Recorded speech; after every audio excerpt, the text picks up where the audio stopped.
नातिकारस्ते मा फलेषु कदाचन मा कर्मफलहेतुर्भुः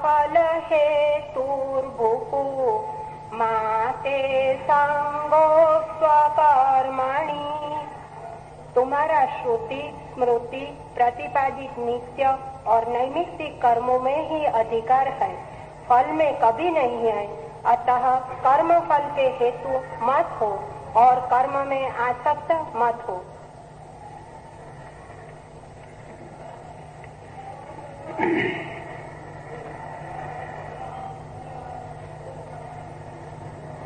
कर्मयोग का आधार सूत्र अधिकार है कर्म में, फल में नहीं। करने की स्वतंत्रता है, पाने की नहीं, क्योंकि करना एक व्यक्ति से निकलता और फल समष्टि से निकलता है। मैं जो करता हूं वो मुझसे बहता, लेकिन जो होता है उसमें समस्त का हाथ है। करने की धारा तो व्यक्ति की, लेकिन फल का सार समष्टि का है। इसलिए कृष्ण कहते हैं करने का अधिकार है तुम्हारा, फल की आकांक्षा अनधिकृत है। लेकिन हम उल्टे चलते हैं, फल की आकांक्षा पहले और कर्म पीछे। हम बैलगाड़ी को आगे और बैलों को पीछे बांधते हैं। कृष्ण कह रहे हैं कर्म पहले, फल पीछे आता है, लाया नहीं जाता। लाने की कोई सामर्थ्य मनुष्य की नहीं है, करने की सामर्थ्य मनुष्य की है। क्यों? ऐसा क्यों है? क्योंकि मैं अकेला नहीं हूं, विराट है। मैं सोचता हूं कल सुबह उठूंगा, आपसे मिलूंगा, लेकिन कल सुबह सूरज भी उगेगा, कल सुबह भी होगी। जरूरी नहीं है कि कल सुबह हो ही। मेरे हाथ में नहीं है कि कल सूरज उगे ही। एक दिन तो ऐसा जरूर आएगा कि सूरज डूबेगा और उगेगा नहीं। वो दिन कल भी हो सकता है।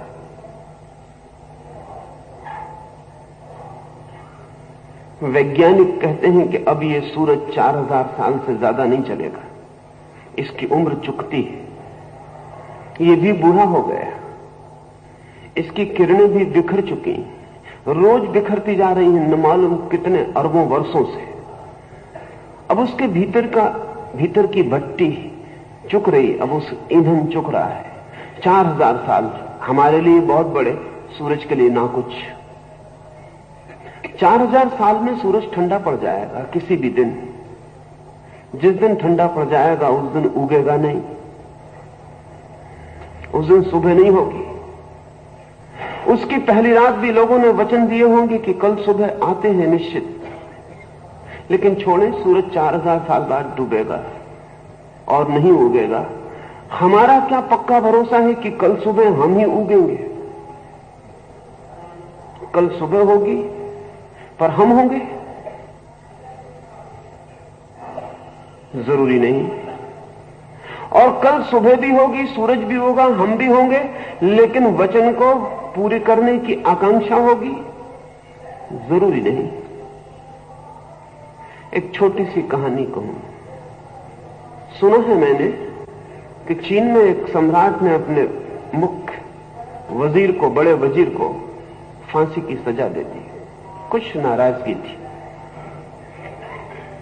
लेकिन नियम था उस राज्य का कि फांसी के एक दिन पहले स्वयं सम्राट फांसी पर लटकने वाले कैदी से मिले और उसकी कोई आखिरी आकांक्षा हो तो पूरी कर दे।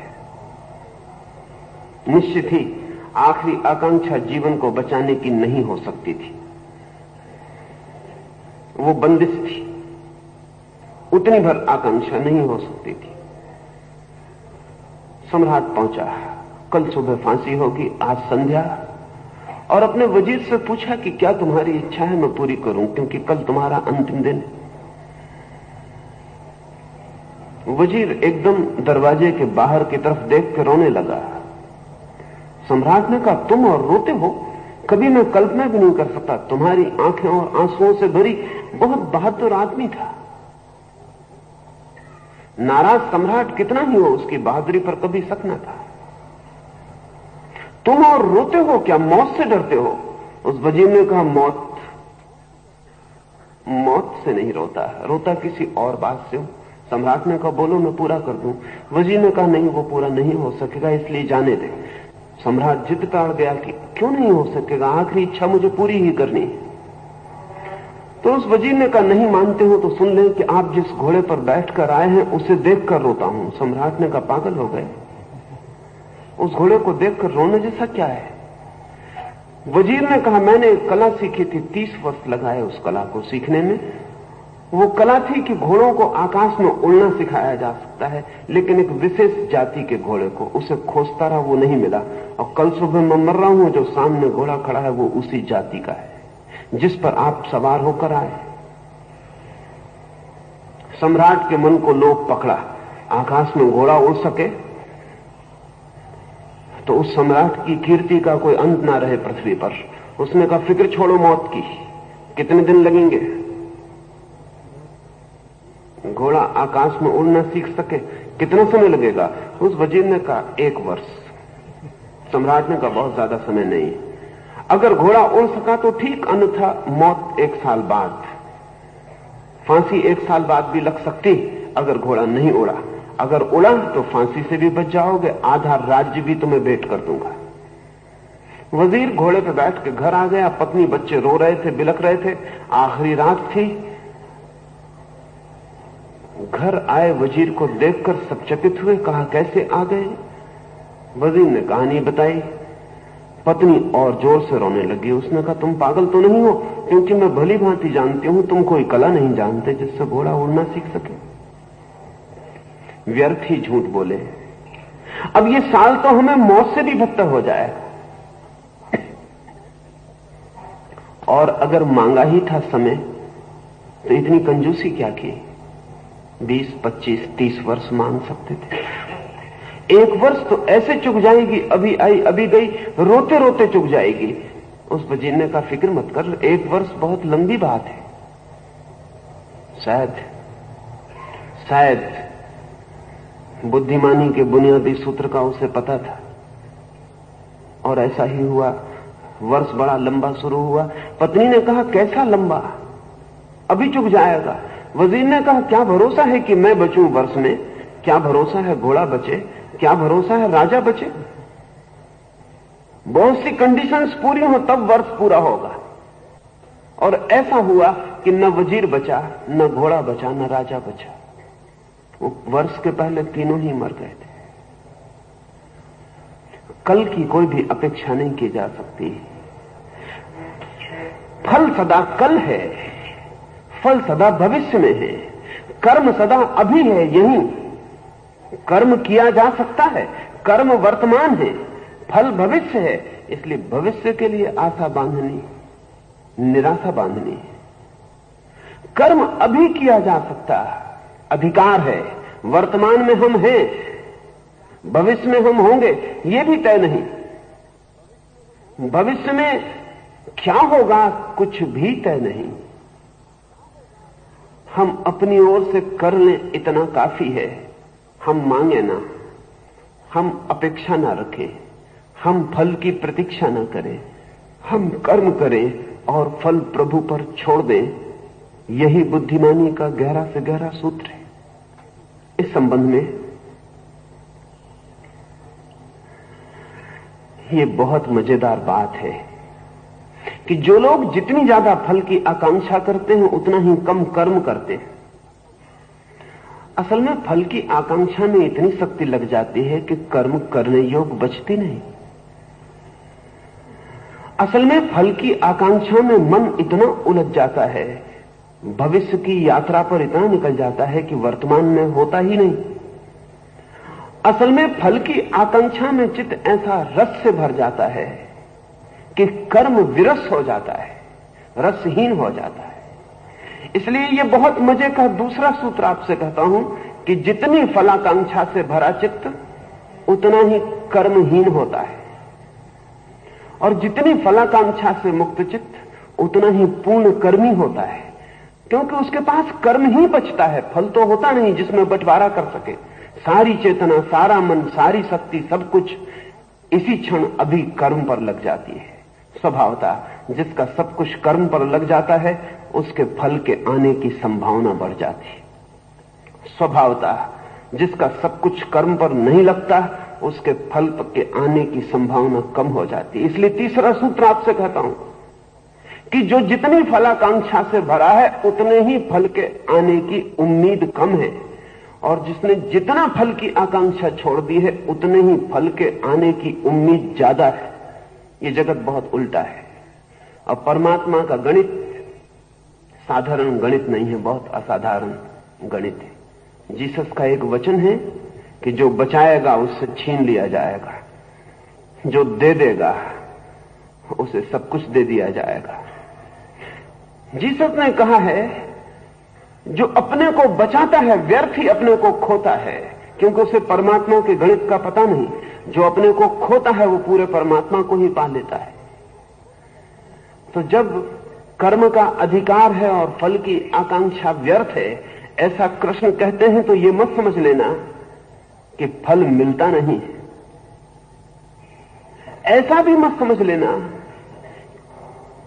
कि फल का कोई मार्ग नहीं है। कर्म ही फल का मार्ग है, आकांक्षा, फल की आकांक्षा फल का मार्ग नहीं है। इसलिए कृष्ण जो कहते हैं उससे फल की अधिकतम, ऑप्टिमम संभावना है मिलने की, और हम जो करते हैं उससे फल के खोने की मैक्सिमम, अधिकतम संभावना है, और लघुतम, मिनिमम मिलने की संभावना है। जो फल की सारी ही चिंता छोड़ देता, अगर धर्म की भाषा में कहें तो कहना होगा परमात्मा उसके फल की चिंता कर लेता है। असल में छोड़ने का भरोसा इतना बड़ा है, छोड़ने का संकल्प इतना बड़ा है, छोड़ने की श्रद्धा इतनी बड़ी है कि अगर इतनी बड़ी श्रद्धा के लिए भी परमात्मा से कोई प्रत्युत्तर नहीं है तो फिर परमात्मा नहीं हो सकता है।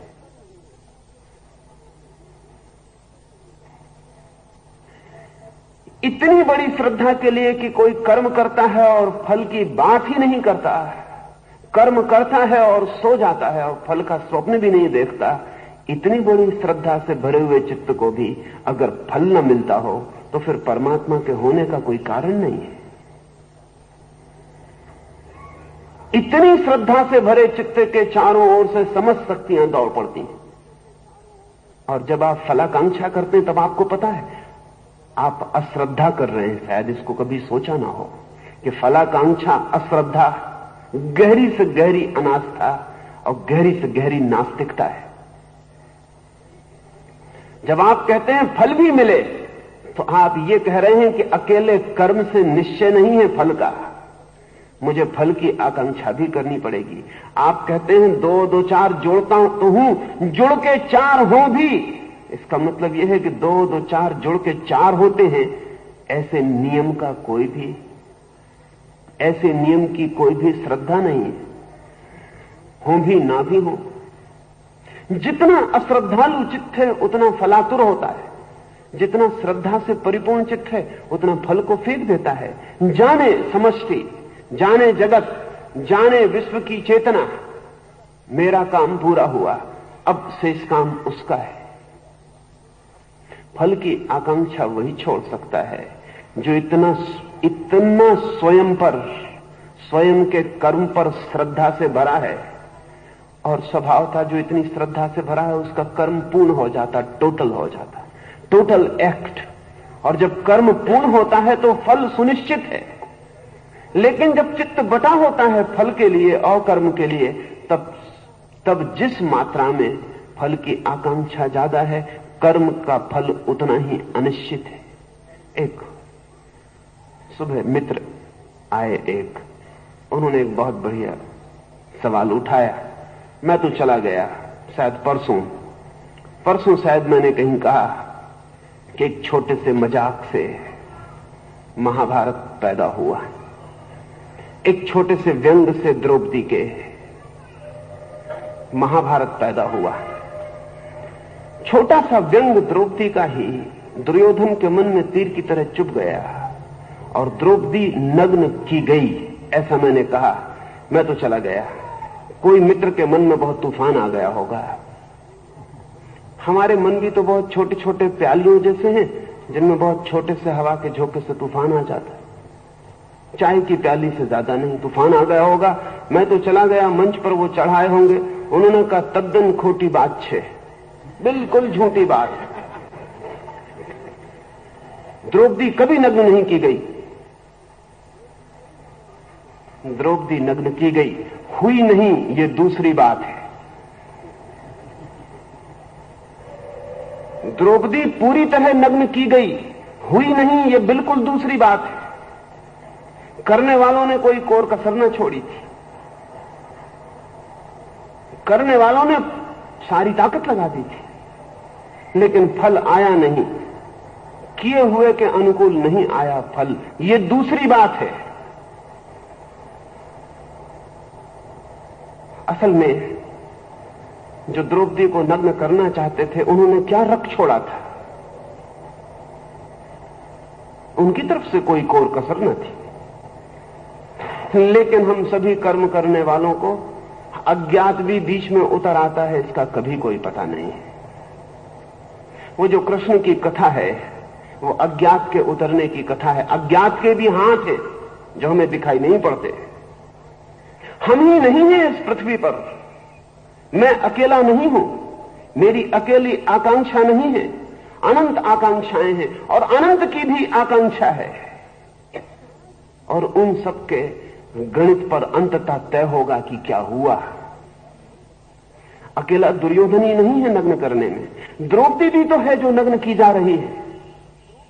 द्रौपदी की भी तो चेतना है, द्रौपदी का भी तो अस्तित्व है।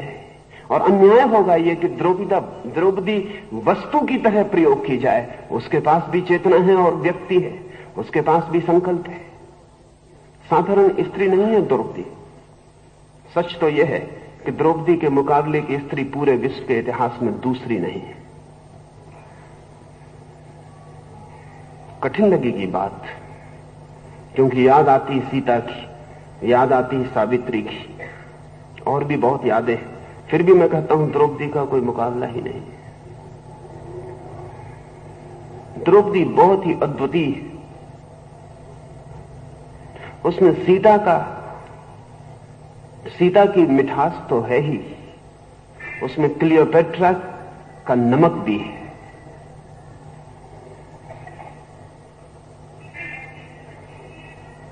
उसमें क्लियोपेट्रा का सौंदर्य तो है ही, उसमें गार्गी का तर्क भी है।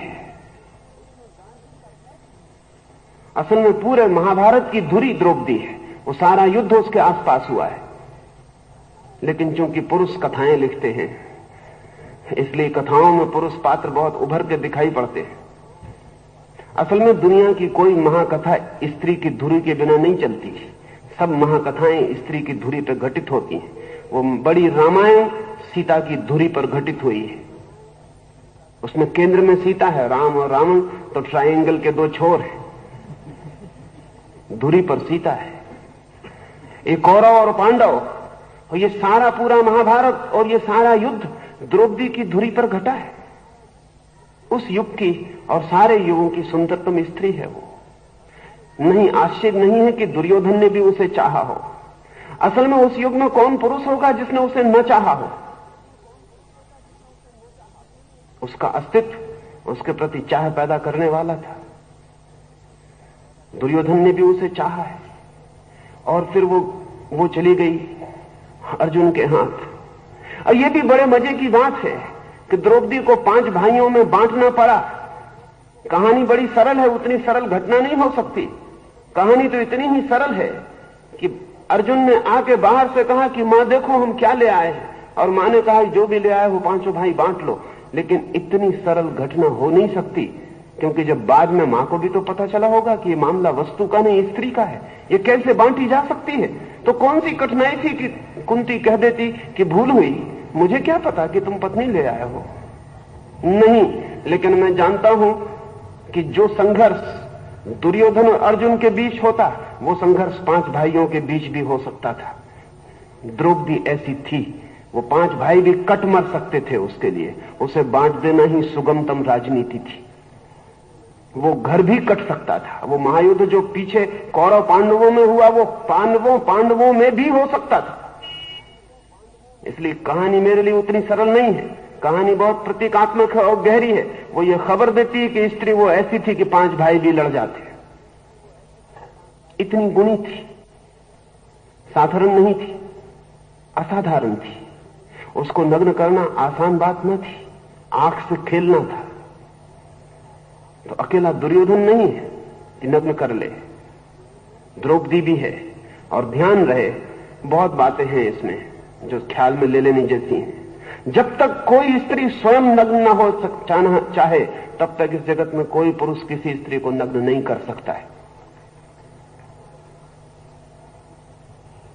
कर पाता है, वस्त्र उतार भी ले तो भी नग्न नहीं कर सकता है। नग्न होना बड़ी घटना है वस्त्र उतरने से। निर्वस्त्र होने से नग्न होना बहुत भिन्न घटना है। निर्वस्त्र करना बहुत कठिन बात नहीं, कोई भी कर सकता है, लेकिन नग्न करना बहुत दूसरी बात है। नग्न तो कोई स्त्री तभी होती है जब वो किसी के प्रति खुलती है स्वयं, अन्यथा नहीं होती। वो ढकी ही रह जाती है। उसे उसके वस्त्र छीने जा सकते हैं, लेकिन वस्त्र छीनना स्त्री को नग्न करना नहीं है। ये भी और ये भी कि द्रौपदी जैसी स्त्री को नहीं पा सका दुर्योधन। उसके व्यंग तीखे पड़ गए उसके मन पर, बड़ा हारा हुआ है।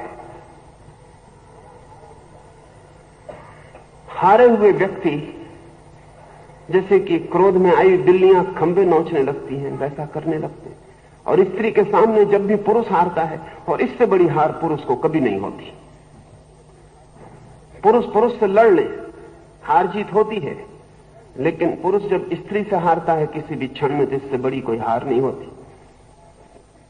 तो दुर्योधन उस दिनों से नग्न करने जितना आयोजन करके बैठा है, वो सारा आयोजन भी हारे हुए पुरुष मन का है। और उस तरफ जो स्त्री खड़ी है हंसने वाली, वो कोई साधारण स्त्री नहीं है। उसका भी अपना संकल्प है, अपना विल है, उसकी भी अपनी सामर्थ्य है, उसकी भी अपनी श्रद्धा है, उसका भी अपना होना है। उसकी उस श्रद्धा में वो जो कथा है, वो कथा तो काव्य है कि कृष्ण उसकी साड़ी को बढ़ाए चले जाते हैं। लेकिन मतलब सिर्फ इतना है कि जिसके पास अपना संकल्प है, उसे परमात्मा का सारा संकल्प तत्काल उपलब्ध हो जाता है। तो अगर परमात्मा के हाथ उसे मिल जाते हैं तो कोई आश्चर्य नहीं। तो मैंने कहा और मैं फिर से कहता हूं, द्रौपदी नग्न की गई लेकिन हुई नहीं। नग्न करना बहुत आसान है, उसका हो जाना बहुत और बात है। बीच में अज्ञात विधि आ गई, बीच में अज्ञात कारण आ गए। दुर्योधन ने जो चाहा वो हुआ नहीं। कर्म का अधिकार था, फल का अधिकार नहीं था। ये द्रौपदी बहुत अनूठी है। ये पूरा युद्ध हो गया, भीष्म पड़े हैं सैया पर, वाणों की सैया पर, और कृष्ण कहते हैं पांडवों को कि पूछ लो धर्म का राज। और वो द्रौपदी हंसती है, उसकी हंसी पूरे महाभारत पर छाई है। वो हंसती कि इनसे पूछते हैं धर्म का रहस्य। जब मैं नग्न की जा रही थी तब ये सिर झुकाए बैठे थे। उसका व्यंग गहरा है। वो स्त्री बहुत असाधारण है। काश हिंदुस्तान की स्त्रियों ने सीता को आदर्श न बना के द्रौपदी को आदर्श बनाया होता तो हिंदुस्तान की स्त्री की शान और होती। लेकिन नहीं, द्रौपदी खो गई, उसका कोई पता नहीं। खो गई। एक तो 5 पतियों की पत्नी, इसलिए मन को पीड़ा होती, लेकिन एक पति की पत्नी होना भी कितना मुश्किल है उसका पता नहीं। और जो 5 पतियों को निभा सकी है वो साधारण स्त्री नहीं है। असाधारण है, सुपर ह्यूमन है। सीता भी अति मानवीय है लेकिन टू ह्यूमन के अर्थों में, और द्रौपदी भी अति मानवीय है लेकिन सुपर ह्यूमन के अर्थों में। पूरे भारत के इतिहास में द्रौपदी को सिर्फ एक आदमी ने प्रशंसा दी है, और एक ऐसे आदमी ने जो बिल्कुल अनपेक्षित है। पूरे भारत के इतिहास में डॉक्टर राम मनोहर लोहिया को छोड़कर किसी आदमी ने द्रौपदी को सम्मान नहीं दिया है। हैरानी की बात है। मेरा तो लोहिया से प्रेम इस बात से हो गया कि 5000 साल के इतिहास में एक आदमी जो द्रौपदी को सीता के ऊपर रखने को तैयार है।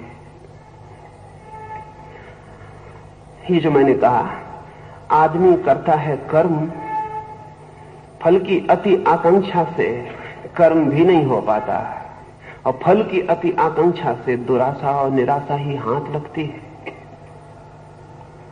कृष्ण ने यह बहुत बहुमूल्य सूत्र कहा है, इसे हृदय के बहुत कोने में संभाल के रख लेने जैसा है। करें कर्म, वो हाथ में है, अभी है, यही है, फल को छोड़ें, फल को छोड़ने का साहस दिखलाएं, कर्म को करने का संकल्प, फल को छोड़ने का साहस, फिर कर्म निश्चित ही फल ले आता है। लेकिन आप उस फल को मत लाएं, वो तो कर्म के पीछे छाया की तरह चला आता है। और जिसने छोड़ा भरोसे से, उसके छोड़ने में, उसके भरोसे में ही जगत की सारी ऊर्जा सहयोगी हो जाती है। जैसे ही हम मांग करते हैं ऐसा हो, वैसे ही हम जगत ऊर्जा के विपरीत खड़े हो जाते हैं और शत्रु हो जाते हैं। जैसे ही हम कहते हैं जो तेरी मर्जी, जो हमने करना था वो हमने कर लिया, अब तेरी मर्जी पूरी हो, हम जगत ऊर्जा के प्रति मैत्री से भर जाते हैं, और जगत और हमारे बीच, जीवन ऊर्जा और हमारे बीच, परमात्मा और हमारे बीच एक हार्मनी, एक संगीत फलित हो जाता है। जैसे ही हमने कहा कि नहीं, किया भी मैंने जो चाहता हूं वो हो भी, वैसे ही हम जगत के विपरीत खड़े हो गए, और जगत के विपरीत खड़े होकर सिवाय निराशा के, असफलता के कभी कुछ हाथ नहीं लगता है। इसलिए कर्म योगी के लिए कर्म ही अधिकार है, फल परमात्मा का प्रसाद है। योगस्थ कुरु कर्माणि संगम त्यक्त्वा धनंजय सिद्ध्यो समो भूत्वा समत्वं योग उच्यते। हे धनंजय, ब्रह्म भावापन्न होकर, संग का त्याग कर और सिद्धि और असिद्धि में सम होकर कर्मों को करो, क्योंकि समता ही योग है। समता ही योग है, इक्विलिब्रियम, संतुलन, संगीत। दो के बीच चुनाव नहीं, दो के बीच संभाव, विरोधों के बीच चुनाव नहीं, अविरोध। दो अतियों के बीच, दो पोलरिटीज के बीच, दो ध्रुवों के बीच पसंद नापसंद नहीं, राग द्वेष नहीं, साक्षी भाव। समता का अर्थ ठीक से समझ लेना जरूरी है, क्योंकि कृष्ण कहते हैं वही योग है। समत्व कठिन है बहुत, चुनाव सदा आसान है। मन कहता है इसे चुन लो, जिसे चुनते हो उससे विपरीत को छोड़ दो। कृष्ण कहते हैं चुनो ही मत, दोनों समान हैं ऐसा जानो, और जब दोनों समान हैं तो चुनेंगे कैसे? चुनाव तभी तक हो सकता है जब असमान हो। एक हो श्रेष्ठ, एक हो अश्रेष्ठ, एक में दिखती हो सिद्धि, एक में दिखती हो असिद्धि, एक में दिखता हो शुभ, एक में दिखता हो अशुभ। कहीं ना कहीं कोई तुलना का उपाय हो, कंपैरिजन हो, तभी चुनाव है। अगर दोनों ही समान हैं तो चुनाव कहां? चौराहे पर खड़े हैं, अगर सभी रास्ते समान हैं तो जाना कहां? जाएंगे कैसे, चुनेंगे कैसे? खड़े हो जाएंगे। लेकिन अगर एक रास्ता ठीक है और एक गलत, तो जाएंगे, गति होगी। जहां भी असमान दिखा, तत्काल चित्त यात्रा पर निकल जाता है। द वेरी मोमेंट यहां पता चला कि वो ठीक, पता नहीं चला कि चित्त गया, पता चला कि वो गलत, पता नहीं चला कि चित्त लौटा। पता लगा प्रीतिकर, पता लगा अप्रीतिकर, पता लगा श्रेयस, पता लगा अश्रेयस। यहां पता लगा मन को कि मन गया। पता लगना ही मन के लिए तत्काल रूपांतरण हो जाता है और समता उसे उपलब्ध होती है जो बीच में खड़ा हो जाता है। कभी रस्सी पर चलते हुए नट को देखा? नट चुन सकता है, किसी भी ओर गिर सकता है, गिर जाए झंझट के बाहर हो जाए, लेकिन दोनों गिराव के बीच में संभालता है। अगर वो झुकता भी दिखाई पड़ता है आपको, तो सिर्फ अपने को संभालने के लिए, झुकने के लिए नहीं। और आप अगर संभले भी दिखते हैं तो सिर्फ झुकने के लिए। आप अगर एक क्षण चौरस्ते पर खड़े भी होते हैं तो चुनने के लिए कि कौन से रास्ते से जाऊं। अगर एक क्षण विचार भी करते हैं तो चुनाव के लिए कि क्या ठीक है, क्या करूं क्या ना करूं, क्या अच्छा है क्या बुरा है, किससे सफलता मिलेगी किससे असफलता मिलेगी, क्या होगा लाभ क्या होगी हानि। अगर चिंतन भी करते हैं कभी तो चुनाव के लिए। नट को देखा है रस्सी पर, झुकता भी दिखता है लेकिन झुकने के लिए नहीं। जब वो बाएं झुकता है तब आपने कभी ख्याल किया कि बाएं वो तभी झुकता है जब दाएं गिरने का डर पैदा होता है। दाएं तब झुकता है जब बाएं गिरने का डर पैदा होता है। वो दाएं गिरने के डर को बाएं झुक के बैलेंस करता है। बाएं और दाएं के बीच, राइट और लेफ्ट के बीच वो पूरे वक्त अपने को सम कर रहा है। निश्चित ही ये समता जड़ नहीं है जैसा कि पत्थर पड़ा हो। जीवन में भी समता जड़ नहीं है जैसा पत्थर पड़ा हो। जीवन की समता भी नट जैसी समता ही है। प्रतिपल प्रतिपल जीवित है, सचेतन है, गतिमान है। दो तरह की समता हो सकती है। एक आदमी सोया पड़ा है गहरी सुसुप्ति में, वो भी समता को उपलब्ध है क्योंकि वहां भी कोई चुनाव नहीं है। लेकिन सुसुप्ति योग नहीं है। एक आदमी शराब पी के रास्ते पर पड़ा है, उसे भी सिद्धि और असिद्धि में कोई फर्क नहीं है। लेकिन शराब पी लेना समता नहीं है, न योग है। यद्यपि कई लोग शराब पी के भी योग की भूल में पड़ते हैं, तो गांजा पीने वाले योगी भी हैं, चरस पीने वाले योगी भी हैं, और आज ही हैं ऐसा नहीं है, अति प्राचीन है। और अभी तो उनका प्रभाव पश्चिम में बहुत बढ़ता जाता है। अभी तो बस्तियां बस गई हैं अमेरिका में जहां लोग चरस पी रहे हैं। मेस्कलिन, लिसर्जिक एसिड, मैरिजुआना सब चल रहा है। वो भी इस ख्याल में कि जब नशे में धुत होते हैं तो समता सज जाती, क्योंकि चुनाव नहीं रहता। अगर कृष्ण अर्जुन को ऐसी समता को नहीं कह रहे हैं कि तू बेहोश हो जा, बेहोशी में भी चुनाव नहीं रहता क्योंकि चुनाव करने वाला नहीं रहता।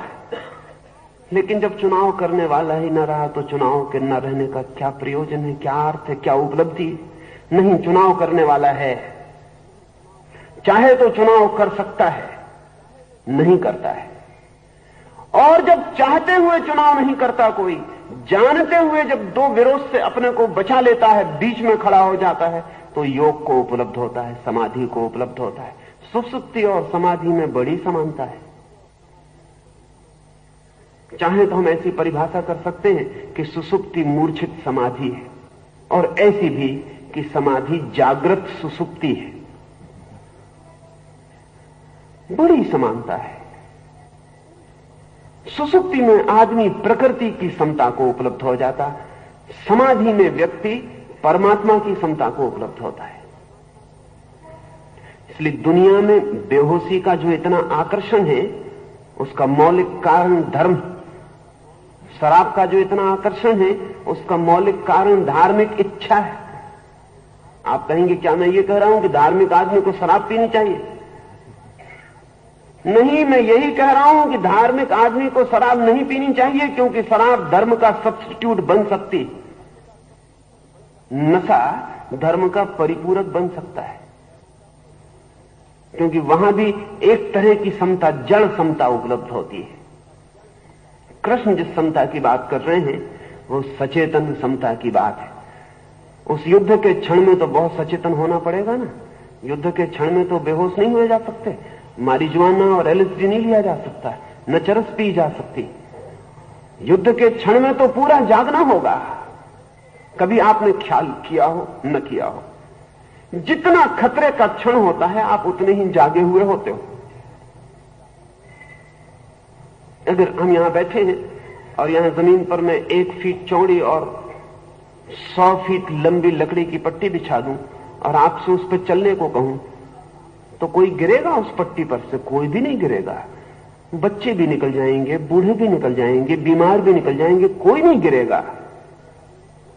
लेकिन फिर उस पट्टी को इस मकान की छत पर और दूसरे मकान की छत पर रख दें, वही पट्टी है, 1 फीट चौड़ी है, ज्यादा चौड़ी नहीं हो गई, कम चौड़ी नहीं की, उतनी ही लंबी है। फिर हमसे कहा जाए चलें इस पर, तब कितने लोग चलने को राजी होंगे? गणित और विज्ञान के हिसाब से कुछ भी फर्क नहीं पड़ा है।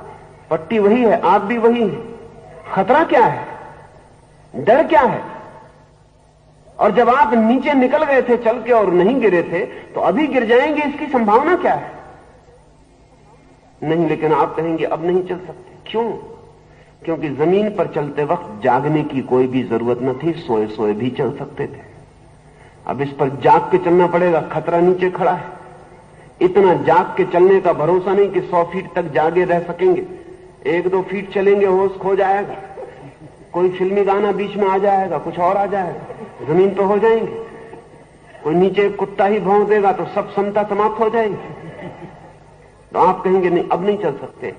अब क्यों नहीं चल सकते हैं? अब एक नई जरूरत, खतरे में जागरण चाहिए। मनोवैज्ञानिक कहते हैं कि युद्ध का इतना आकर्षण भी खतरे का आकर्षण है। इसलिए कभी आपने ख्याल किया, जब दुनिया में युद्ध चलता है तो लोगों के चेहरे की रौनक बढ़ जाती, घटती नहीं।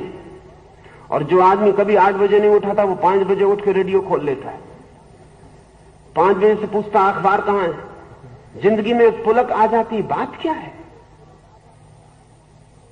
युद्ध के क्षण में इतनी पुलक।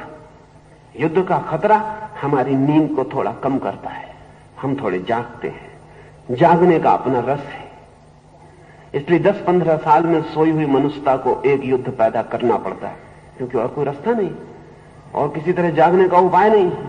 और जब युद्ध पैदा हो जाता तो रौनक छा जाती है, जिंदगी में रस, पुलक और गति आ जाती है।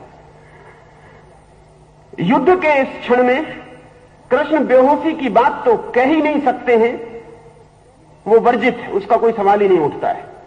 फिर कृष्ण जिस समता की बात कर रहे हैं, जिस योग की, वो क्या है?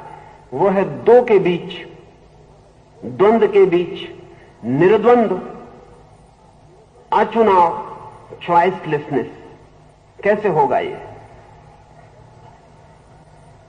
अगर आपने द्वंद्व के बीच निर्द्वंद्व होना भी चुना तो वो भी चुनाव है। इसे समझ लें, जरा थोड़ा कठिन पड़ेगा। अगर आपने 2 द्वंद्व के बीच निर्द्वंद्व होने को चुना तो that two is a choice, वो भी एक चुनाव है। निर्द्वंद्व आप नहीं हो सकते।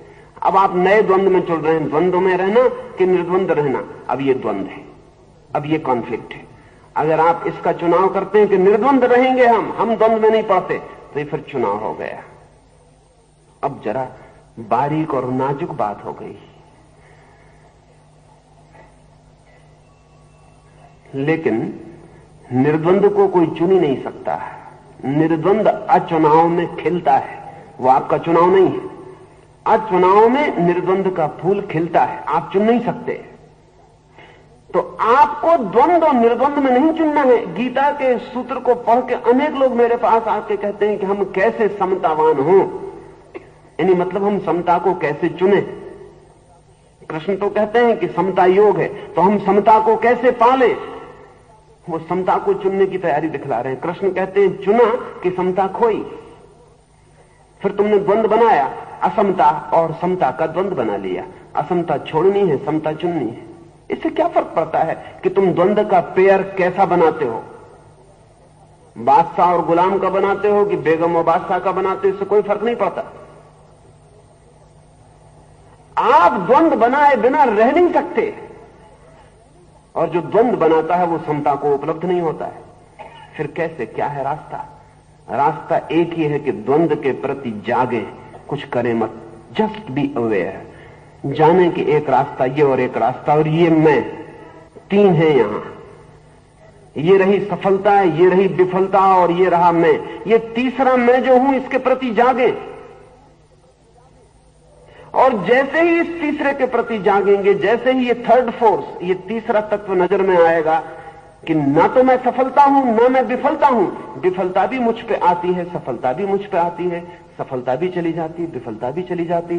सुबह होता है, सूरज खिलता है, रोशनी फैलती है, मैं रोशनी में खड़ा हो जाता हूं।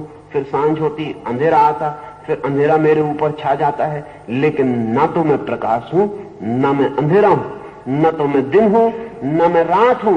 क्योंकि दिन भी मुझ पे आके निकल जाता है और फिर भी मैं होता हूं, रात भी मुझ पे होके निकल जाती है, फिर भी मैं होता हूं। निश्चित ही रात और दिन से मैं अलग हूं, पृथक हूं, अन्य हूं। ये बोध कि मैं भिन्न हूं द्वंद से, द्वंद को तत्काल गिरा देता है और निर्द्वंद फूल खिल जाता है। वो समता का फूल योग है। और जो समता को उपलब्ध हो जाता है, उसे कुछ भी और उपलब्ध करने को बाकी नहीं बचता है।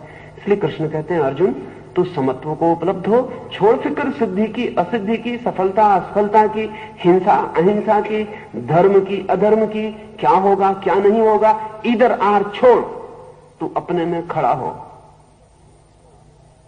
तू जाग के द्वंद्व को देख, तू समता में प्रवेश कर, क्योंकि समता ही योग है।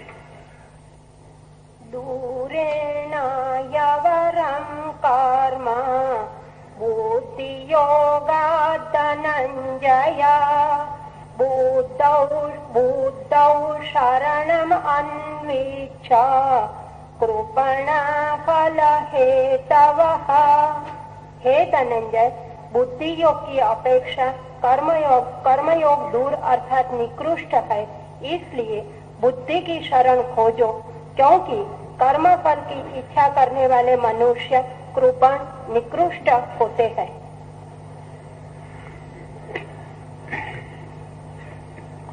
कृष्ण कहते हैं, धनंजय बुद्धि योग को खोजो। मैंने जो अभी कहा, द्वंद्व को छोड़ो, स्वयं को खोजो, उसी को कृष्ण कहते हैं बुद्धि को खोजो। क्योंकि स्वयं का जो पहला परिचय है वो बुद्धि है। स्वयं का जो पहला परिचय, अपने से परिचित होने चलेंगे तो द्वार पर ही जिससे परिचय होगा वो बुद्धि है। स्वयं का द्वार बुद्धि है।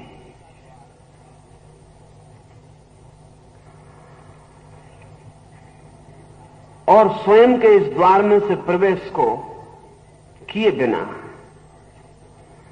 कोई भी न आत्मवान होता, न ज्ञानवान होता। ये बुद्धि का द्वार। लेकिन बुद्धि के द्वार पर हमारी दृष्टि नहीं जाती, क्योंकि बुद्धि से हमेशा हम कर्मों के चुनाव का काम करते रहते हैं। बुद्धि के दो उपयोग हो सकते हैं। सब दरवाजों के दो उपयोग होते हैं। प्रत्येक दरवाजे के दो उपयोग होंगे ही। सब दरवाजे इसलिए बनाए जाते हैं, उनसे बाहर भी जाया जा सकता, उनसे भीतर भी जाया जा सकता। दरवाजे का मतलब ही यह होता है कि उससे बाहर भी जाया जा सकता, उससे भीतर भी जाया जा सकता। जिससे भी बाहर जा सकते हैं, उससे ही भीतर भी जा सकते हैं। लेकिन हमने अब तक बुद्धि के दरवाजे का एक ही उपयोग किया, बाहर जाने का।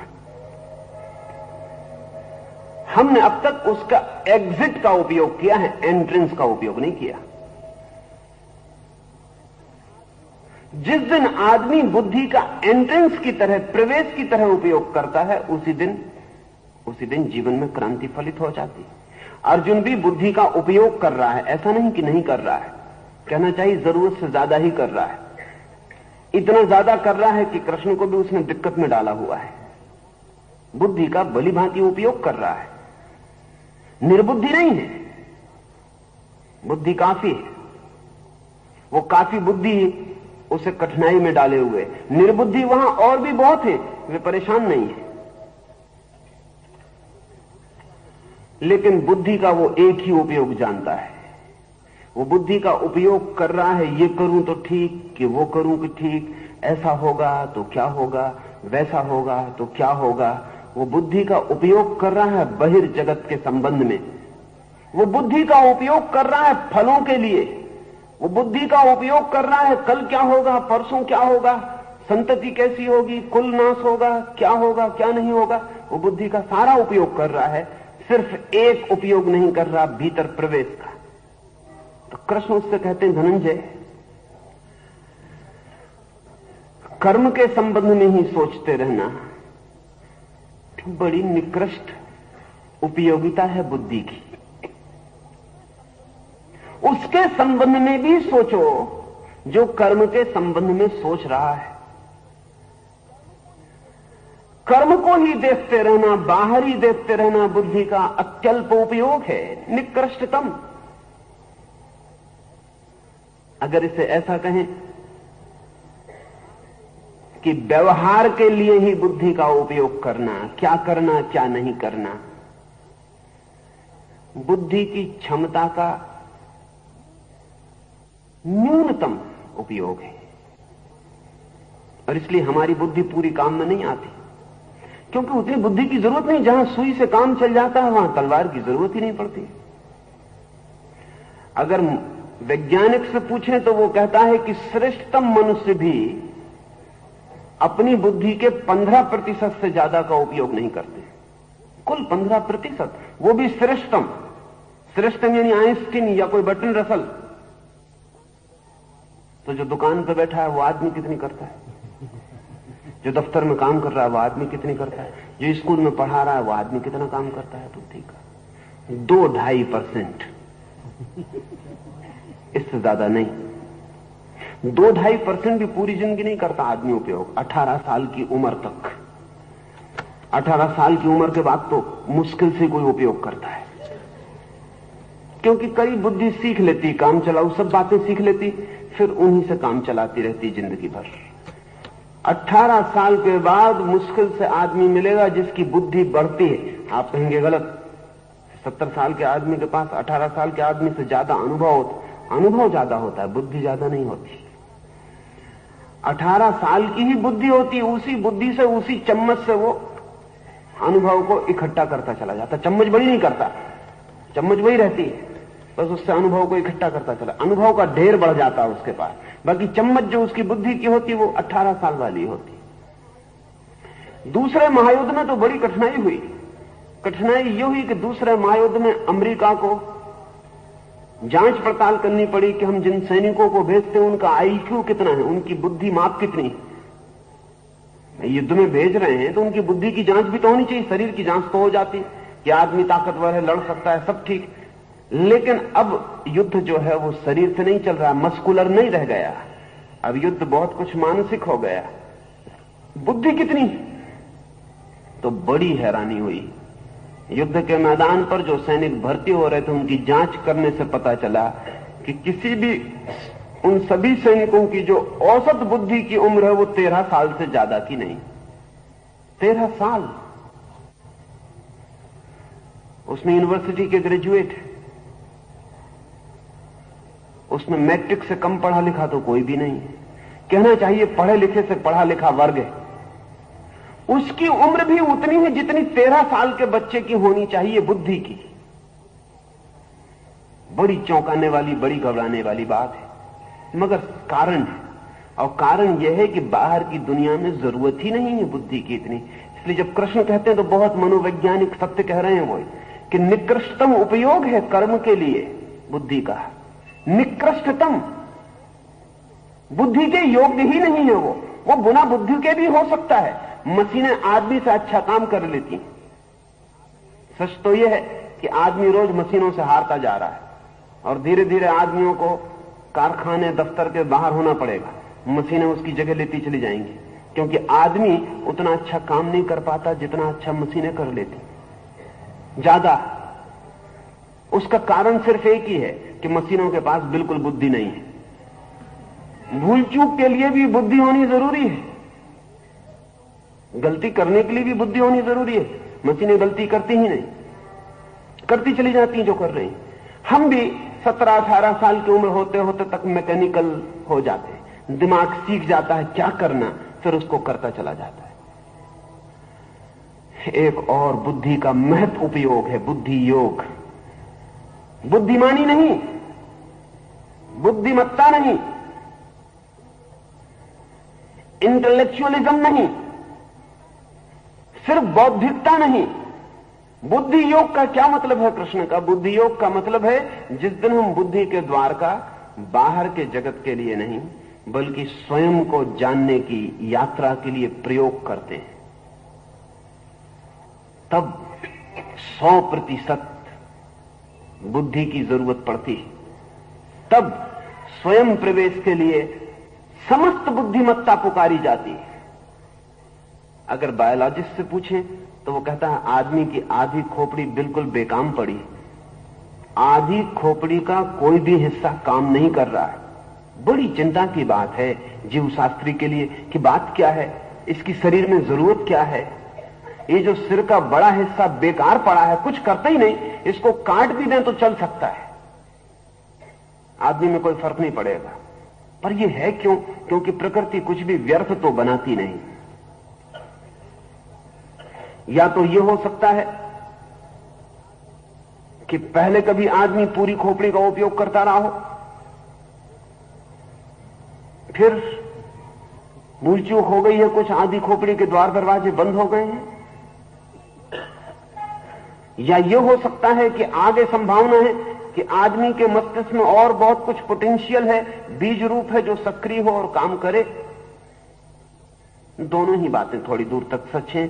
ऐसे लोग पृथ्वी पर हो चुके हैं, बुद्ध या कृष्ण या कपिल या कणाद, जिन्होंने इस पूरी बुद्धि का उपयोग किया। ऐसे लोग भविष्य में भी होंगे जो इसका पूरा उपयोग करें। लेकिन बाहर के काम के लिए थोड़ी सी ही बुद्धि से काम चल जाता है, वो न्यूनतम उपयोग है, निकृष्टतम। अर्जुन को कृष्ण कहते हैं धनंजय, तू बुद्धि योग को उपलब्ध हो, तो बुद्धि का भीतर जाने के लिए, स्वयं को जानने के लिए, उसे जानने के लिए जो सब चुनावों के बीच में चुनने वाला है, जो सब करने के बीच में करने वाला है, जो सब घटनाओं के बीच में साक्षी है, जो सब घटनाओं के पीछे खड़ा है, दूर देखने वाला दृष्टा है, उसे तू खोज। और जैसे ही उसे तू खोज लेगा तू समता को उपलब्ध हो जाएगा। फिर ये बाहर की चिंताएं ऐसा ठीक वैसा गलत तुझे पीड़ित और परेशान नहीं करेंगे। तब तू निश्चिंत भाव से जी सकता है, और वो निश्चिंता तेरी समता से आएगी, तेरे बेहोशी से नहीं।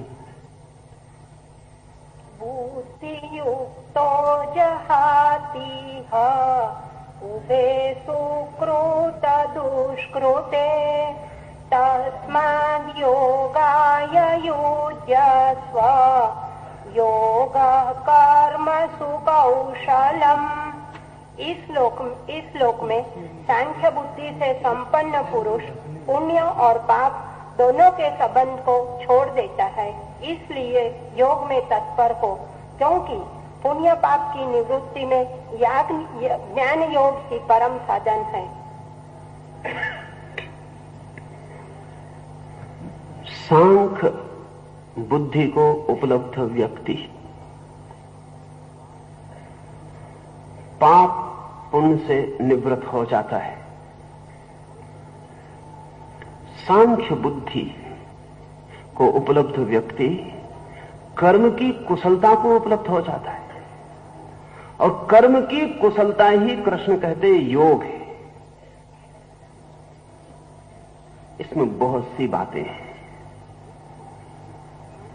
एक तो सांख्य बुद्धि।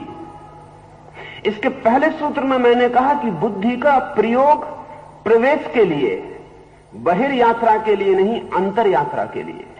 जिस दिन कोई व्यक्ति अपने विचार का उपयोग अंतर यात्रा के लिए करता है, उस दिन सांख्य को उपलब्ध होता है। जिस दिन भीतर पहुंचता, स्वयं में जब खड़ा हो जाता है, स्टैंडिंग इन वन सेल्फ, जब अपने में ही खड़ा हो जाता है, जब स्वयं में और स्वयं के खड़े होने में रत्ती भर का फासला नहीं होता, जब हम वही होते हैं जहां हमारा सब कुछ होना है, जब हम वही होते हैं जो हम हैं, जब हम ठीक अपने प्राणों की ज्योति के साथ एक होकर खड़े हो जाते हैं, इसे सांख्य बुद्धि कृष्ण कहते हैं।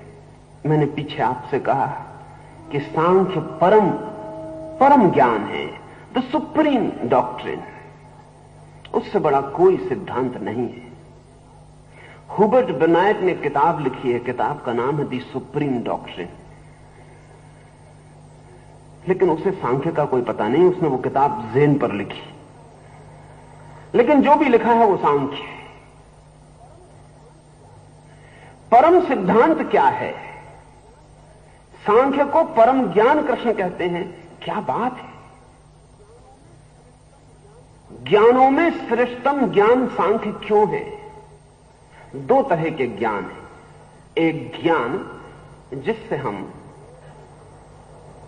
ज्ञेय को जानते हैं, और एक दूसरा ज्ञान जिससे हम ज्ञाता को जानते हैं। एक ज्ञान जिससे हम ऑब्जेक्ट को जानते हैं, वस्तु को, विषय को, और एक ज्ञान जिससे हम सब्जेक्ट को जानते हैं, जानने वाले को ही जानते हैं, जिससे ज्ञान दो है। पहला ज्ञान साइंस बन जाता है, ऑब्जेक्टिव नॉलेज। दूसरा ज्ञान सांख्य बन जाता है, सब्जेक्टिव नॉलेज। मैं आपको जान रहा हूं, यह भी एक जानना है, लेकिन मैं आपको कितना ही जानूं तब भी पूरा ना जान पाऊंगा। मैं आपको कितना ही जानूं, मेरा जानना राउंड अबाउट होगा। मैं आपके आसपास घूम के जानूंगा, आपके भीतर नहीं जा सकता। अगर मैं आपके शरीर की चीड़फाड़ भी कर लूं तो भी बाहर ही जानूंगा, तो भी भीतर नहीं जा सकता। अगर मैं आपके मस्तिष्क के भी टुकड़े टुकड़े कर लूं तो भी बाहर ही रहूंगा, भीतर नहीं जा सकता। उस अर्थों में मैं आपके भीतर नहीं जा सकता जिस अर्थों में आप अपने भीतर हैं। ये इम्पॉसिबिलिटी है। आपके पैर में दर्द हो रहा, मैं समझ सकता हूं क्या हो रहा। मेरे पैर में भी दर्द हुआ है। नहीं हुआ है तो मेरे सिर में दर्द हुआ है, तो भी मैं अनुमान कर सकता हूं कि आपको क्या हो रहा। अगर कुछ भी नहीं हुआ है तो भी आपके चेहरे को देख के समझ सकता हूं कि कोई पीड़ा हो रही। लेकिन सच में आपको क्या हो रहा है, इसे मैं बाहर से ही जान सकता हूं। वो इन्फरेंस है, अनुमान है। मैं अनुमान कर रहा हूं कि ऐसा कुछ हो रहा है। लेकिन जैसे आप अपने दर्द को जान रहे हैं, वैसा जानने का मेरे लिए आपके बाहर से कोई भी उपाय नहीं है। लीबनिज हुआ है एक बहुत बड़ा गणितज्ञ और विचारक। उसने आदमी के लिए एक शब्द दिया है, मोनोड। वो कहता है हर आदमी एक बंद मकान है जिसमें कोई द्वार, दरवाजा, खिड़की भी नहीं है। मोनोड का मतलब है विंडोलेस सेल, एक बंद मकान जिसमें कोई खिड़की भी नहीं, जिसमें से घुस जाओ और भीतर जाके जान लो कि क्या हो रहा है। आप प्रेम से भरे हैं। क्या करें कि हम आपके प्रेम को जान लें बाहर से? कोई उपाय नहीं, कोई उपाय नहीं, निरुपाय है। हां, लेकिन कुछ कुछ जान सकते हैं। पर वो जो जानना है वो ठीक नहीं है कहना कि ज्ञान है। तो बर्ट्रैंड रसल ने दो शब्द बनाए हैं, एक को वो कहता है नॉलेज और एक को कहता है एक्वेंटेंस। एक को वो कहता है ज्ञान और एक को कहता है परिचय। तो दूसरे का हम ज्यादा से ज्यादा परिचय कर सकते हैं, एक्वेंटेंस कर सकते हैं, दूसरे का ज्ञान नहीं हो सकता। और दूसरे का जो परिचय है उसमें भी इतने मीडियम है बीच में कि वो ठीक है इसका कभी भरोसा नहीं हो सकता है। आप वहां बैठे हैं 20 गज की दूरी पर, मैंने आपके चेहरे को कभी नहीं देखा, हालांकि अभी भी देख रहा हूं, फिर भी आपके चेहरे को नहीं देख रहा हूं। आपके पास से ये प्रकाश की किरणें आपके चेहरे को लेकर मेरी आंखों के भीतर जा रही हैं, फिर आंखों के भीतर ये प्रकाश की किरणें मेरे आंखों के तंतुओं को हिला रही, फिर वो आंखों के तंतु मेरे भीतर जाकर मस्तिष्क के किसी रासायनिक द्रव्य में कुछ कर रहे हैं जिसको अभी वैज्ञानिक भी नहीं कहते कि क्या कर रहे हैं, वे कहते हैं समथिंग। अभी पक्का नहीं होता कि वो वहां क्या कर रहे हैं। उनके कुछ करने से मुझे आप दिखाई पड़ रहे हैं, पता नहीं आप वहां हैं भी या नहीं, क्योंकि सपने में भी आप मुझे दिखाई पड़ते हैं और नहीं होते, सुबह पाता हूं नहीं। अभी आप दिखाई पड़ रहे हैं, पता नहीं है या नहीं, क्योंकि कौन कह सकता है कि जो मैं देख रहा हूं वो सपना नहीं है। कौन कह सकता है कि जो मैं देख रहा हूं वो सपना नहीं है। फिर पीलिया का मरीज है, उसे सब चीजें पीली दिखाई पड़ती। कलर ब्लाइंड लोग होते हैं, 10 में से 1 होता है, यहां भी कई लोग होंगे, उनको खुद भी पता नहीं होता। कुछ लोग रंगों के प्रति अंधे होते हैं, कोई किसी रंग के प्रति अंधा होता है, पता नहीं चलता, बहुत मुश्किल है पता चलना, क्योंकि अभाव का पता चलना बहुत मुश्किल है। बर्नार्ड शॉ हरे रंग के प्रति अंधा था, 60 साल की उम्र में पता चला। 60 साल तक उसे पता ही नहीं था कि हरा रंग उसे दिखाई ही नहीं पड़ता, उसे हरा और पीला एक साथ दिखाई पड़ता था। कभी कोई मौका नहीं आया कि इसमें जांच पड़ताल हो जाती। वो तो 60वीं वर्षगांठ पर किसी ने एक सूट उसे भेंट भेजा, हरे रंग का सूट था, टाई भेजना भूल गया होगा, तो बर्नार्ड शॉ ने सोचा कि टाई भी खरीद लाएं तो पूरा हो जाए। तो बाजार में टाई खरीदने गए, पीले रंग की टाई खरीद लाए। तो सेक्रेटरी ने रास्ते में कहा कि आप ये क्या कर रहे हैं, ये बड़ी अजीब मालूम पड़ेगी, पीले रंग की टाई और हरे रंग के कोट पर। बर्नार्ड शॉ ने कहा पीला और हरा, क्या दोनों बिल्कुल मैच नहीं करते, दोनों बिल्कुल एक जैसे नहीं है? उसने कहा कि आप मजाक तो नहीं कर रहे? बर्नार्ड शॉ आदमी मजाक करने वाला था, तो उसने कहा कि नहीं मजाक नहीं कर रहा, तुम क्या कह रहे हो, ये दोनों अलग हैं, ये दोनों एक ही रंग है। तब आंख की जांच करवाई तो पता चला कि उसकी आंख को हरा रंग दिखाई ही नहीं पड़ता, वो ब्लाइंड है हरे रंग के प्रति। तो जो मुझे दिखाई पड़ रहा है वो सच में है, वैसा ही है जैसा दिखाई पड़ रहा है? कुछ पक्का नहीं। जो हमें दिखाई पड़ रहा है वो सिर्फ अजम्पशन है, हम मान के चल सकते हैं कि है। एक बड़ी दूरबीन ले आए, एक बड़ी खुर्दबीन ले आए और आपके चेहरे पर लगा के देखें। ऐसी मजाक मैंने सुनी है कि एक वैज्ञानिक ने एक बहुत सुंदर स्त्री से विवाह किया और जाके अपने मित्रों से, वैज्ञानिकों से कहा कि बहुत सुंदर स्त्री से प्रेम किया है। तो उनके वैज्ञानिकों ने कहा ठीक से देख भी लिया, खुर्दबीन लगाई थी कि नहीं, क्योंकि भरोसा क्या है। उसने कहा क्या पागलपन की बात करते हो, कहीं स्त्री के सौंदर्य को खुर्दबीन लगाकर देखा जाता है? उन्होंने कहा तुम ले आना अपनी सुंदर स्त्री को। मित्र सिर्फ मजाक में मिलाने ले आया, उन सब ने बड़ी खुर्दबीन रखी, सुंदर स्त्री को दूसरी तरफ बिठाया, उसके पति को बुलाया कि जरा यहां से आकर देखो। देखा तो चीख निकल गई उसके मुंह से, क्योंकि उस तरफ तो खाई खड्डे के सिवाय कुछ दिखाई नहीं पड़ता था। स्त्री के चेहरे पर इतने खाई खड्डे, लेकिन खुर्दबीन चाहिए, आदमी के चेहरे पे भी है। बड़ी खुर्दबीन से जब देखो तो ऐसा लगता है कि खाई पहाड़ ऐसा दिखाई पड़ता है। सत्य क्या है, जो खुर्दबीन से दिखता है वो, या जो खाली आंख से दिखता है वो? अगर सत्य ही होगा तो खुर्दबीन वाले ही ज्यादा होना चाहिए, खाली आंख की बजाय उसको वैज्ञानिक बड़े इंतजाम से बनाते हैं। जो हमें दिखाई पड़ रहा है वो सिर्फ एक्वेंटेंस, काम चलाओ, यूटिलिटेरियन, उपयोगी है, सत्य नहीं है। इसलिए दूसरे से हम सिर्फ परिचित ही हो सकते हैं, उस परिचय को कभी ज्ञान मत समझ लेना। इसलिए कृष्ण अर्जुन से कहते हैं परम ज्ञान है सांख्य। सांख्य का मतलब है दूसरे को नहीं, उसे जानो जो तुम हो, क्योंकि उसे ही तुम भीतर से इंटीमेटली, आंतरिकता से गहरे में जान सकते हो। उसको बाहर से जानने की जरूरत नहीं, उसमें तुम उतर सकते हो, डूब सकते हो, एक हो सकते हो। इसलिए इस मुल्क में, हमारे मुल्क में तो हम ज्ञान कहते ही सिर्फ आत्मज्ञान को है, बाकी सब परिचय है। साइंस ज्ञान नहीं है इस अर्थों में। साइंस का जो शब्द है अंग्रेजी में, उसका मतलब होता है ज्ञान, उसका मतलब भी टू नो। साइंस का मतलब अंग्रेजी में होता है ज्ञान, लेकिन हम अपने मुल्क में साइंस को ज्ञान नहीं कहते, हम उसे विज्ञान कहते हैं। हम कहते हैं विशेष ज्ञान। ज्ञान नहीं, स्पेसिफिक नॉलेज, ज्ञान नहीं, क्योंकि ज्ञान तो है वो जो स्वयं को जानता है, ये विशेष ज्ञान है जिससे जिंदगी में काम चलता है। स्पेसिफिक नॉलेज है, एक्वेंटेंस है, परिचय है।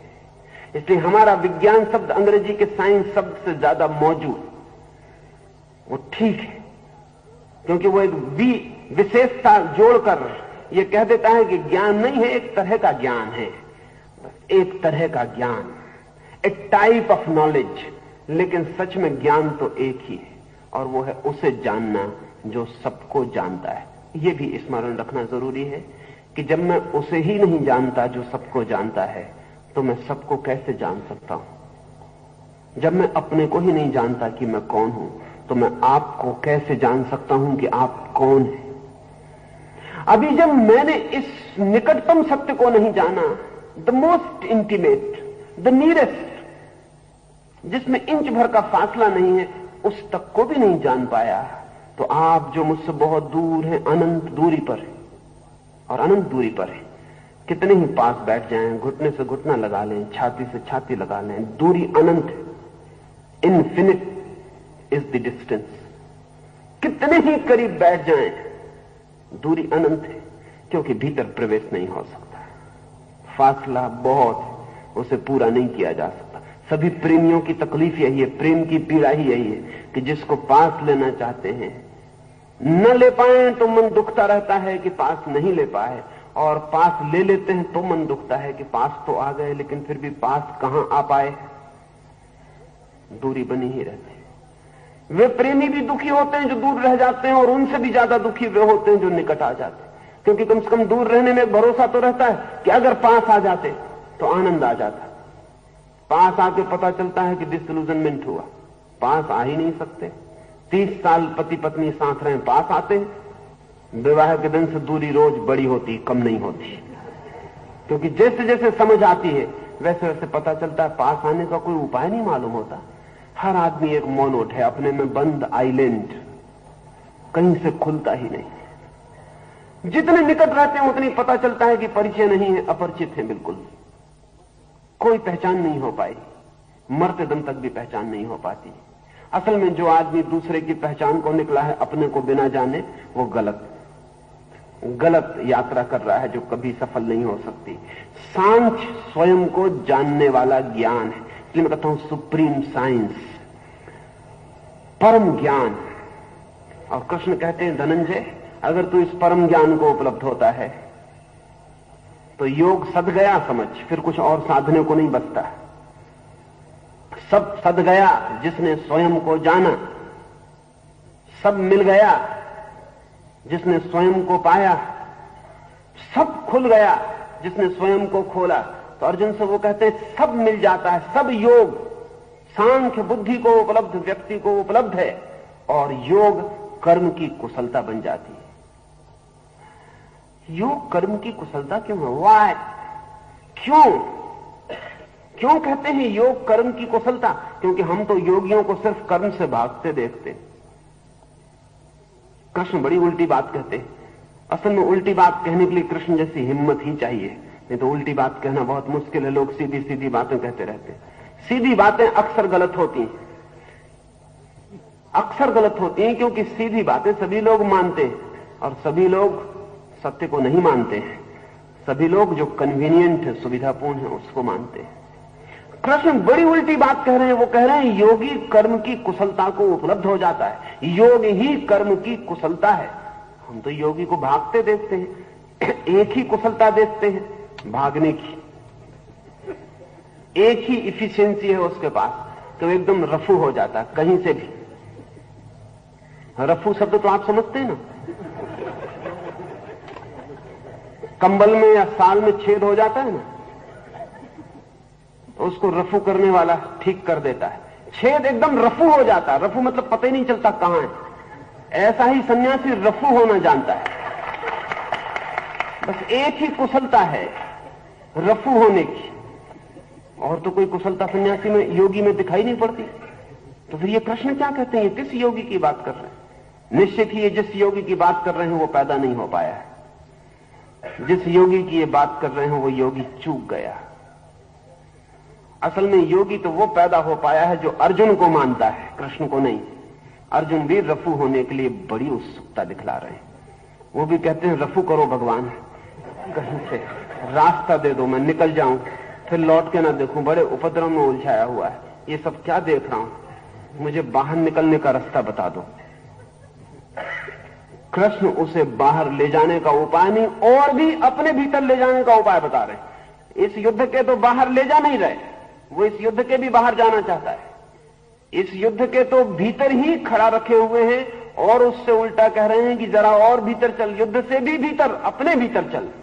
और अगर तू अपने भीतर चला जाता है तो फिर भागने की कोई जरूरत नहीं, फिर तू जो भी करेगा वही कुशल हो जाएगा।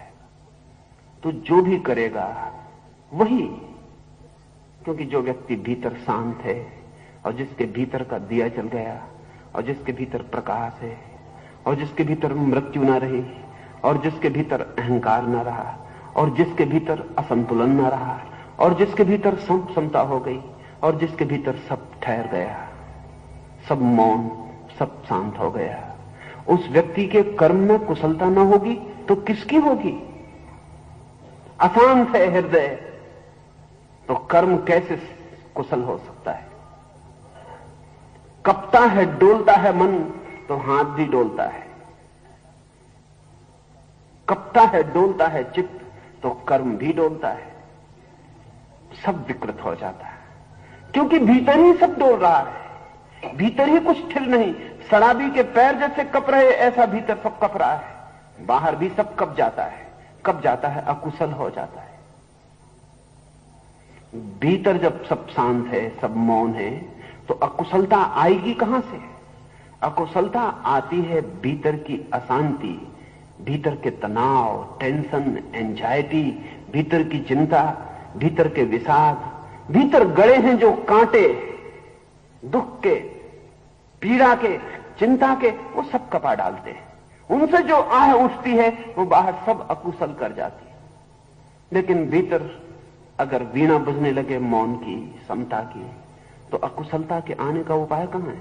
बाहर सब कुशल हो जाता है। फिर वैसा आदमी जो भी करता है वो मिडास जैसा हो जाता है। कहानी है यूनान में कि मिडास जो भी छूता वो सोने का हो जाता, जो भी छू लेता वो सोने का हो जाता। मिडास तो बड़ी मुश्किल में पड़ा इससे, क्योंकि सोना पास में ना हो तो ही ठीक, थोड़ा हो तो भी चल जाए। मिडास जैसा हो जाए तो मुश्किल हो गई, क्योंकि सोना ना तो खाया जा सकता, न पिया जा सकता। पानी छुए मिडास तो सोना हो जाए, खाना छुए तो सोना हो जाए। पत्नी उससे दूर भागे, बच्चे उससे दूर बचे, सभी सोने वालों की पत्नियां और बच्चे दूर बचते, छुए तो सोना हो जाए। मिडास का टच, पत्नी को अगर गले लगा ले प्रेम से तो मरी, सोना हो गई।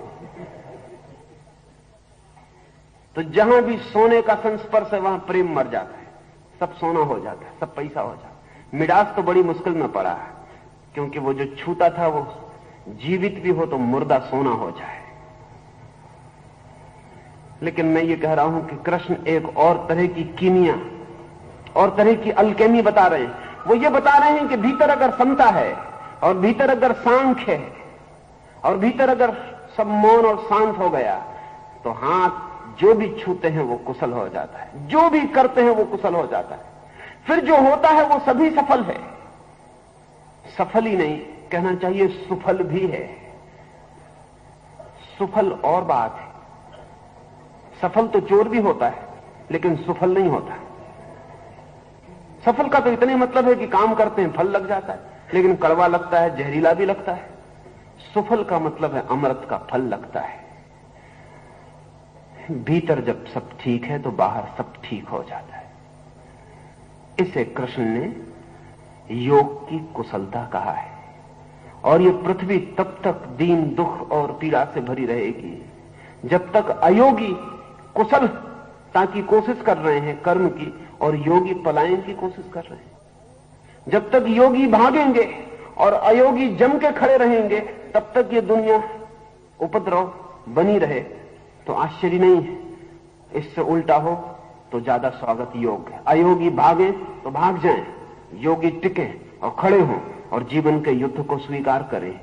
जीवन के युद्ध में नहीं है प्रश्न, युद्ध भीतर है, वो है कष्ट। द्वंद्व भीतर है, वो है कष्ट। वहां निर्द्वंदता, वहां मौन, वहां शांति, तो बाहर सब कुशल हो जाता है। एक और पूछ ली। कर्मजं बुद्धियुक्ता हि फलं त्यक्त्वा मनीषिणः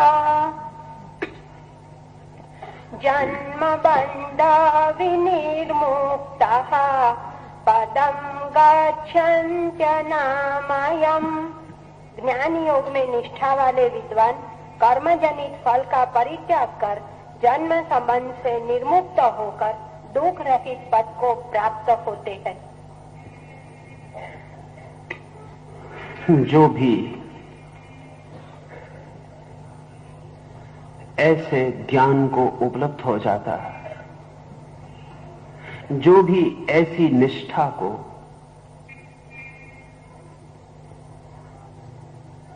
ऐसी श्रद्धा को, ऐसे अनुभव को उपलब्ध हो जाता है, जहां द्वंद्व नहीं है, वैसा व्यक्ति जन्म के, मृत्यु के घेरे से मुक्त होकर परम पद को पा लेता है। इसे थोड़ा सा खोलना पड़ेगा। एक तो जन्म मृत्यु से मुक्त हो जाता है, इसका ऐसा मतलब नहीं है कि अभी जन्म मृत्यु में है तो अभी भी नहीं, ऐसा प्रतीत करता है कि है। जन्म मृत्यु से मुक्त हो जाता है, इसका मतलब ये नहीं कि पहले बंधा था और अब मुक्त हो जाता है। नहीं, ऐसा बंधा तो पहले भी नहीं था, लेकिन मानता था कि बंधा हूं और अब जानता है कि नहीं बंधा हूं। पहला तो ये ख्याल ले लेना जरूरी है।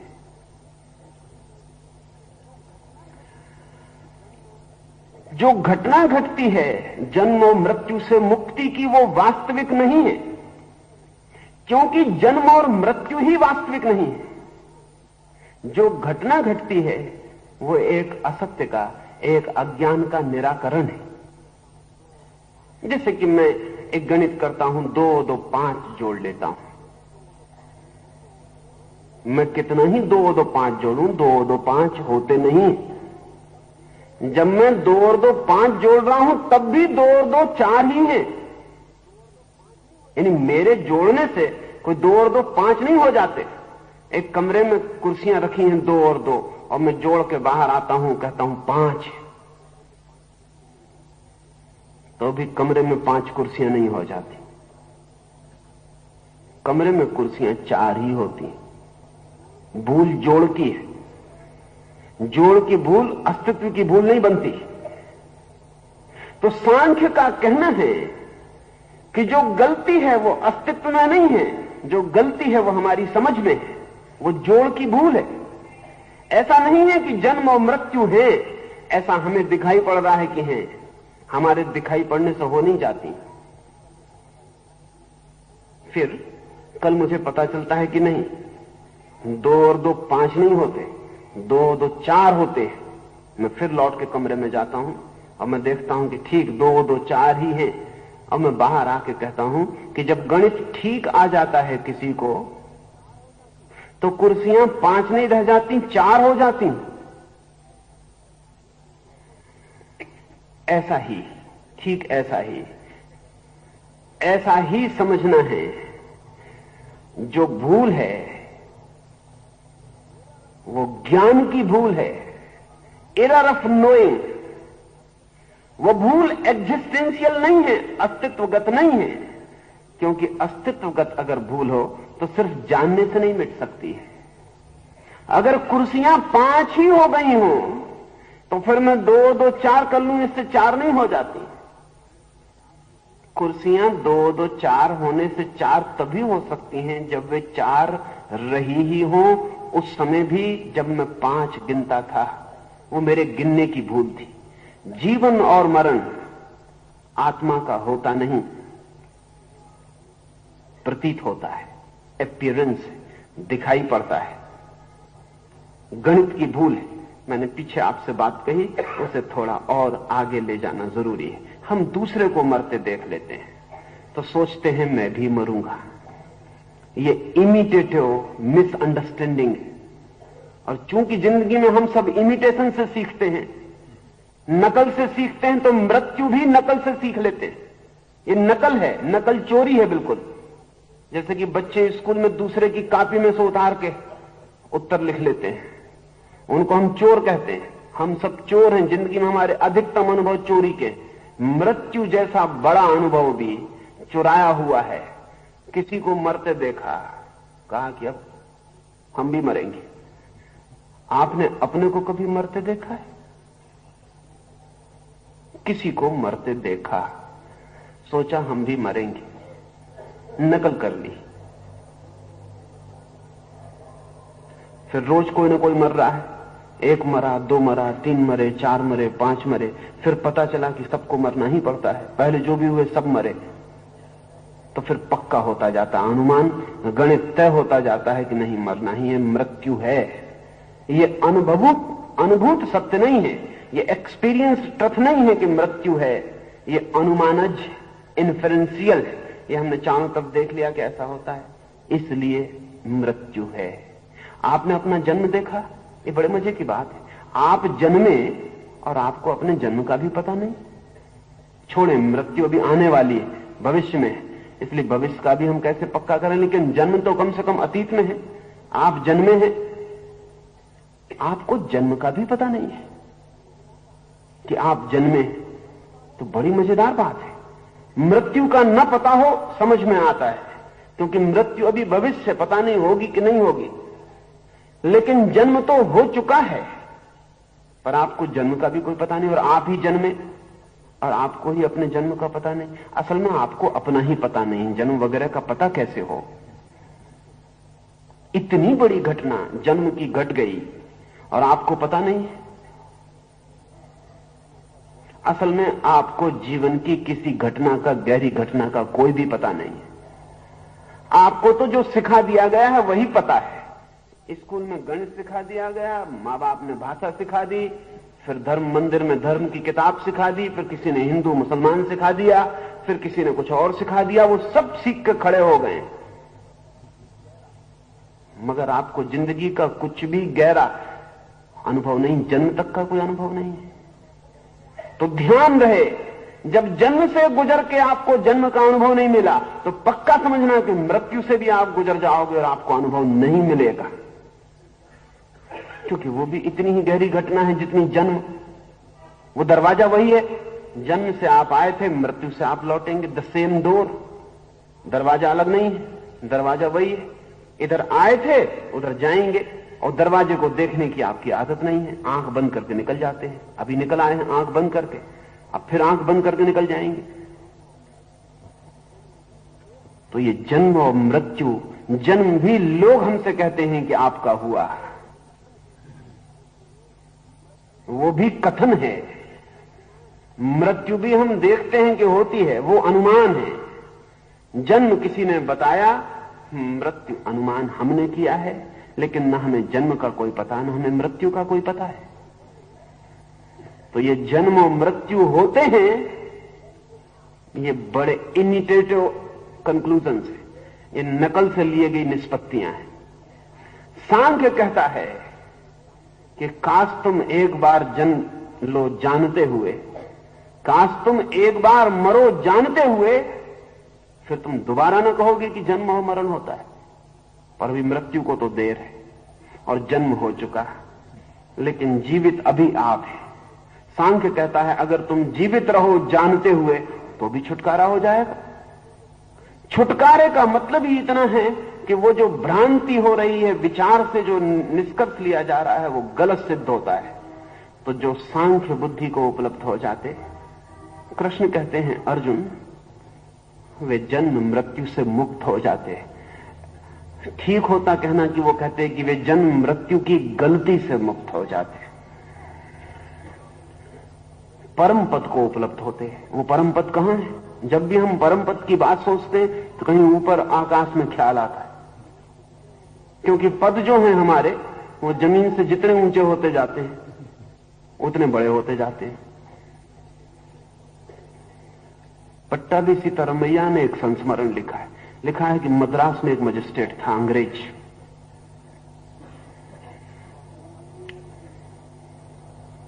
वो अपनी अदालत में एक ही कुर्सी रखता था खुद के बैठने के लिए, बाकी कुर्सियां थीं लेकिन वो बगल के कमरे में रखता था। नंबर डाल रखे थे क्योंकि वो कहता था आदमी देख के कुर्सी देनी चाहिए। तो एक नंबर का मूढ़ा था, एक छोटा सा, मैं कोई गरीब आदमी आ जाए, बहुत गरीब आ जाए तो खड़े खड़े चल जाए, बाकी थोड़ा जिसको एकदम गरीब ना भी कहा जा सके उसको नंबर 1 का मूढ़ा, फिर नंबर 2 का मूढ़ा, फिर नंबर 3 की कुर्सी, फिर 4 की, ऐसे 7 नंबर की कुर्सियां थी। एक दिन एक आदमी आया, पट्टाभी सीतारमैया ने लिखा कि एक दिन बड़ी मुश्किल हो गई। एक बड़ा धोखे से भरा आदमी आ गया। आदमी आया तो मजिस्ट्रेट ने देखा उसको तो सोचा कि खड़े खड़े चल जाएगा। सोचना पड़ता कौन आदमी आया, आपको भी सोचना पड़ता, कहां बैठाएं, क्या करें क्या ना करें। आदमी देख के जगह बनानी पड़ती। आदमी के लिए कोई जगह नहीं बनाता, जैसा दिखाई पड़ता है उसके लिए जगह बनानी पड़ती। पर जैसे ही पास आया और जैसे उसने ऊपर आंख उठाई तो देखा कि एक कीमती चश्मा लगाए हुए। उसने कहा जाओ नंबर 1 चपरासी का नंबर 1। चपरासी भीतर भागा गया। वो बूढ़ा पास आके खड़ा हुआ। जब उसने सिर ऊंचा किया, झुका है कमर उसकी, देखा गले में सोने की चेन। तब तक मूढ़ा लिए चपरासी आता था। उसने कहा रुक रुक नंबर 2 ला।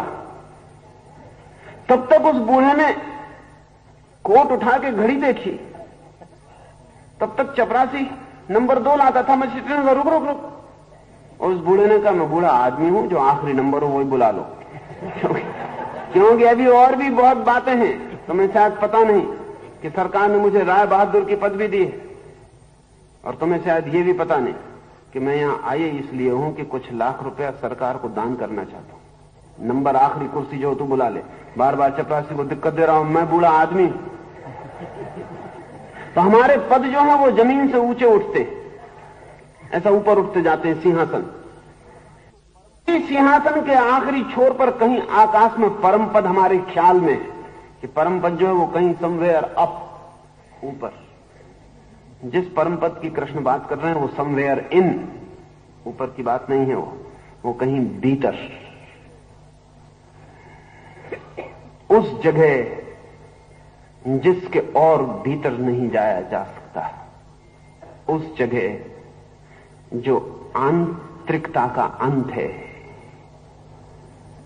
जो इनरमोस्ट कोर, वो जो भीतरी से भीतरी जगह है, वो जो भीतरी से भीतरी मंदिर है चेतना का, वहीं परम पद है।